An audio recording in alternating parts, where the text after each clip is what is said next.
ఏ minister గారు, deputy minister గారు, chief minister గారు, మీ అందరికీ మా నమస్కారం. మేము చాలా చోట్ల చాలాసార్లు మా వినతి పత్రాలు అందరికీ అందజేశాం. అవి మీ దాకా ఎందుకు రాలేదో, అసలు పోనీ వచ్చినా కూడా మీరు పట్టించుకోలేదో మాకు అర్థం కావట్లా. మాకు మీరు ఎన్నికల ముందు ఎన్ని వాగ్దానాలు చేశారు.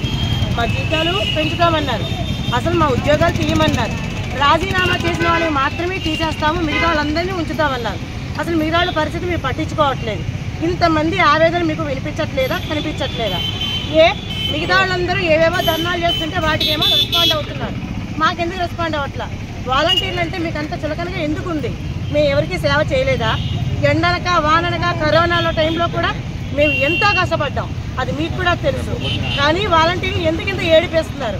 మేము రోడ్డు మీద పడుతున్నాం, మాకు జీతాలు లేవు. నెలకు వచ్చేసరికి పాల బిల్లు, కరెంటు బిల్లు, పిల్లల స్కూల్ చదువులకు కూడా మేము చాలా ఇబ్బందులు పడుతున్నాం. వచ్చి 5,000 రావట్లేదు సరికదా, 10,000 చేస్తామన్నారు, దేని వంకా పట్టించుకోవట్లేదు. కనీసం ఇవ్వాల్సిన జీతాలు కూడా పేమెంట్లు మాకు పంపించట్లేదు. అటెండెన్స్లు వేసాం, మీరు గవర్నమెంట్లో వచ్చాక మళ్ళీ మేము 3 months అటెండెన్స్ వేసాం. దాని సంగతి ఏం చేశారు? ఎవరికి మా జీవితాలు అనేది కనిపించట్లేదా? రోడ్డు మీద ఇంతమంది వాలంటీర్లు ఉన్నారు కదా, ఏం చేస్తున్నారు మీరంతా? క్యాబినెట్లో మాట్లాడతారు, ఈ మీటింగ్లో మాట్లాడతారు, ఆ మీటింగ్లో మాట్లాడతారని మేము ఎంత ఎదురు చూస్తున్నాం. మా బాధ మీ కళ్ళకు కనిపించట్లేదా? మేము మనుషులం కాదా? మేము ఆడపడుచులమే కాదా? మేము ఈ జనారణ్యంలో మీకు కనిపించట్లేదా?